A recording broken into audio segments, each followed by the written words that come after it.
Mga kababayan, kamusta po ang lahat? Si Kamanong po, nagbabalik po muli dito po sa Tambayan Makabayan para po magkomento po sa inyo. Magandang araw po muna, tanghali, hapon, gabi. Madaling araw po sa atin lahat. Saan man sulok ng bansa, umudo tayo na ron. Naway maingatan po tayong lahat. Ito po mga tambay, umpisa na po. Umpisa po ng botohan po mga tambay. At nauna na pong bumoto ang sinasabi pong Pangulo na may issue po ng pulburon mga katambay sa kanya pong bayan sa Batak, Ilocos mga kababayan. Tingnan po natin ang pagboto po ng may issue po ng pulburon na Pangulo mga kababayan. Ito po, pakinggan po natin ang balita. Inaabot na ang balota kay Pangulong Bongbong Marcos Jr. Kinuha na ang balota ngayon. Siya po'y tutungo doon sa kanyang corner para po markahan na ang kanya pong balota. At nakasuot siya ng kanyang eyeglasses at nakapantalon po siya ng slacks na kulay gray. Ayan, siya uupo ngayon sa upuan na kulay berde. Ayan na po. Opo, at ngayon po hawak niya na ang kanya pong ayan, ang kanya pong ang kanyang marker para po sa kanyang pagboto. Nag-alis siya ng kanya pong salamin sa mata. Malamang magpapalit siya ng salamin na pambasa. Alam mo yan, lamang sa nakikinig alam mo po. yan, Manu. Para lang po sa mga nakikinig ngayon sa atin sa True FM, ito po ay ating ibinabahagi po para ninyo magkaroon kayo ng imahinasyon Visuals. sa atin po Oo. namang napapanood ngayon sa telebisyon, mga kapatid.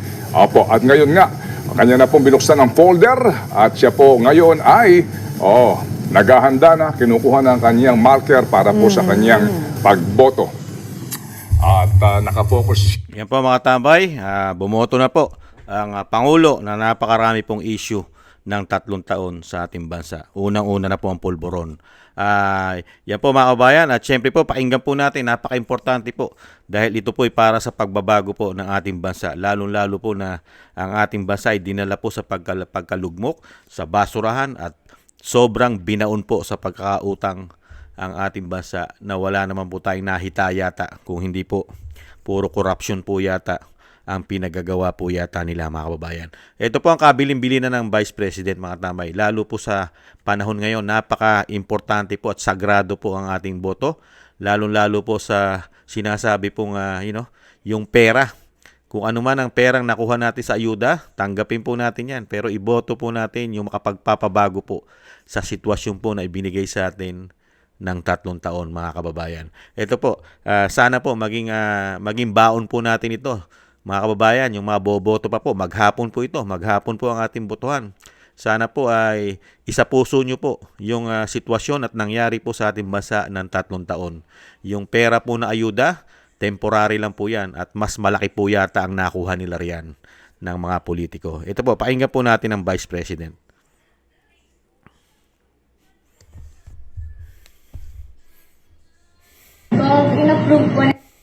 Sa May 12, bumoto tayo ng may buong dangal.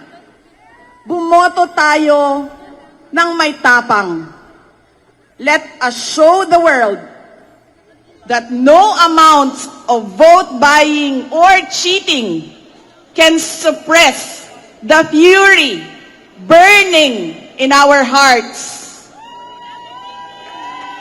Time and again, you have heard me say, God save the Philippines. Ngayong Lunes, bumoto tayo ng diretso. And let us all save the Philippines. Yan po mga tambay.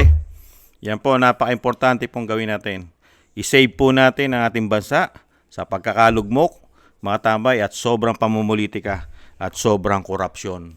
At syempre po sa isang damukal na pulburon. Pati po ang mga nanunungkulan sa ating bansa ay nai-involve po sa pulburon mga kabayan. At syempre po yung kahiling-hilingan po, yung hiling po ng dating Pangulong Duterte.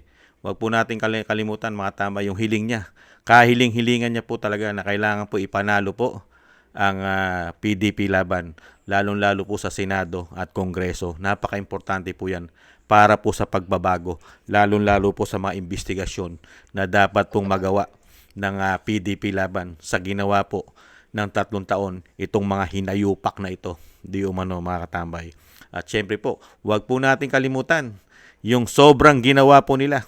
Sobrang pamumulitika, demolition job sa dating Pangulong Duterte na hindi po nakakuha ng justice sa ating bansa, lalong-lalo po sa binagoongang Pilipinas. Huwag po natin kalimutan niya, mga kabayan, yung ginawa po ng Pangulong Marcos na pagtitrador sa ating soberenya at paghuhudas po sa ating dating Pangulong Duterte, na nakita naman po natin kung paano po nila talaga sobra inilagay po sa kanilang mga kamay, sa mga kamay po ng mga opisyal, DOJ, kapulisan, ang batas na dapat ay sundin po nila ang proseso ng batas.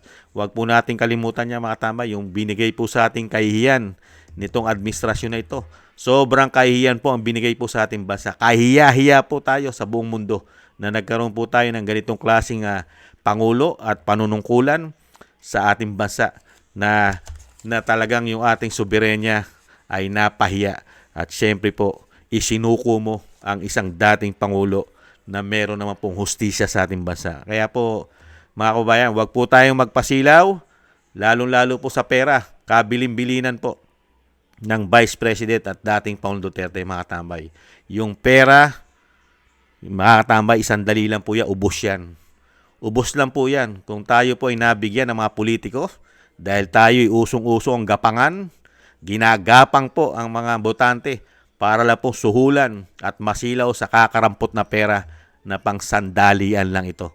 Pero yung gagawin naman po nila sa atin na pagnanakaw, 3 taon, 6 na taon na pagnanakaw sa pera natin, sa ating mga buwis, sa ating mga tax, ay talagang grabe. Sila po ang maikinabang, hindi po ang taong bayan at hindi po ang ating mga susunod na henerasyon.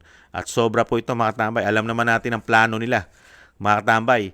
Plano kasi nila na talagang pabagsakin din po ang mga Duterte. Kaya pipilitin din nila na sana hindi magtagumpay yung napakarami pong issue ng pandaraya po sa COMELEC. Sana po hindi po sila magtagumpay, mga kababayan. Dahil po, alam naman po natin ang kanilang plano ay kitang-kita na po sa mga nakaraang taon pa. 3 taon na po nilang binabakbakan at pinababagsak ang sinasabi pong tinik sa kanilang mga plano na hindi na po mawala sa pwesto o kapangyarihan na mula po o yung nakabalik na sila rito ay ayaw na po nilang bitawan dahil sa sobra pong sinasabi ng Vice President, pagiging greedy. Diba? Nung makabalik sa kapangyarihan. Kaya po, mga kabayan, ayan po, nag-umpisa na po ang halalan. Bumoto po tayo ng tama. Nakaboto na po ang Pangulo, ang kanyang pamilya. Nakita naman po natin, ang kanyang pamilya po, buo. Ang hindi lang po natin nakita ron ay ang First Lady. Hindi po natin alam kung ang First Lady ay nasa Pilipinas o boboto ba? O ibang presinto po ba ang First Lady? Ang presinto po ba ng First Lady ay nasa National Capital Region? Wala po ba sa Ilocos? Sa Batak?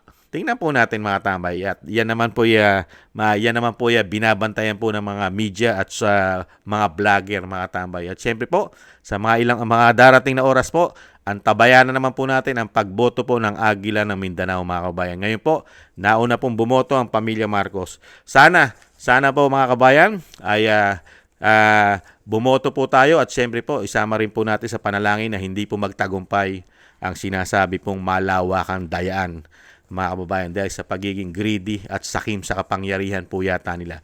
At syempre po, mga kababayan, bawal na bawal po. Bawal pong kuhanan ng litrato. Mahigpit po sila ngayon. Bawal po natin kuhanan ng litrato ang ating mga binoto.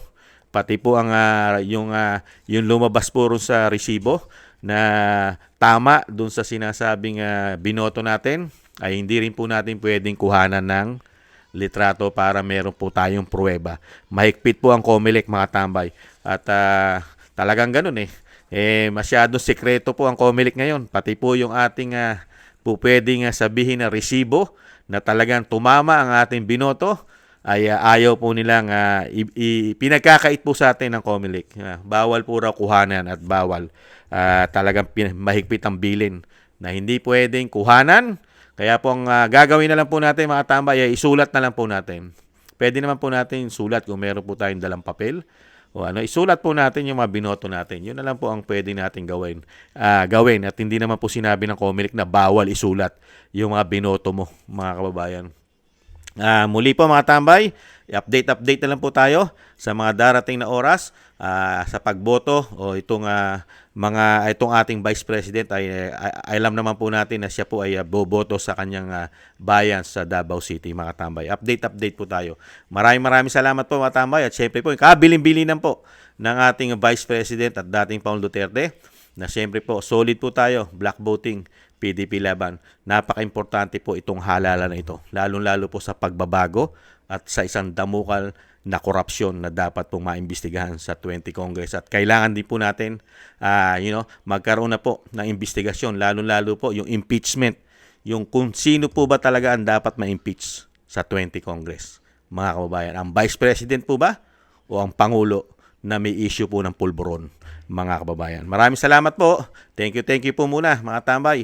At syempre po, shoutout po sa ating mga subscribers. Maraming salamat po sa inyo pong lahat, mga kababayan. At syempre po, bumoto po tayo, mga tambay, ng solid po tayo, PDP laban, black voting. At thank you rin po sa mga nagbibigay po ng biyaya sa inyong lingkod. Kingston 123 ng Hong Kong, thank you po. Eric Hershio ng Canada, maraming salamat po. Jake Yahoo 4531 ng Maisog, California, USA, thank you po. Gina Ray Solid DDS ng Berlin, Germany, maraming salamat po. Julieta Silona ng Sydney, Australia, maraming salamat po. Baby Romana ng Ate Isa ng Cagayan, thank you. Jem Aris ng United Arab Emirates, maraming salamat po. Jovelyn Watanabe ng Japan, thank you po. Ako si Pilam, thank you po. At si Annie Jo, maraming salamat po sa mga biyaya pong pinagkakalob. At syempre po sa mga gusto po ng ating tambayang makabayan sa YouTube at TikTok. At syempre po sa mga nagla-like, share, subscribe, and comment. Maraming salamat po, mga tambay. At syempre po, hintayin lang po tayo, mga tambay. Abangan po natin ang mga pagboto pa ng sinasabi nga po natin na ang Agila ng Mindanao. Maraming salamat po, tambay. Ingat po. At syempre po, bumoto po tayo ng tama para po sa pagbabago. Maraming salamat po. Bye-bye.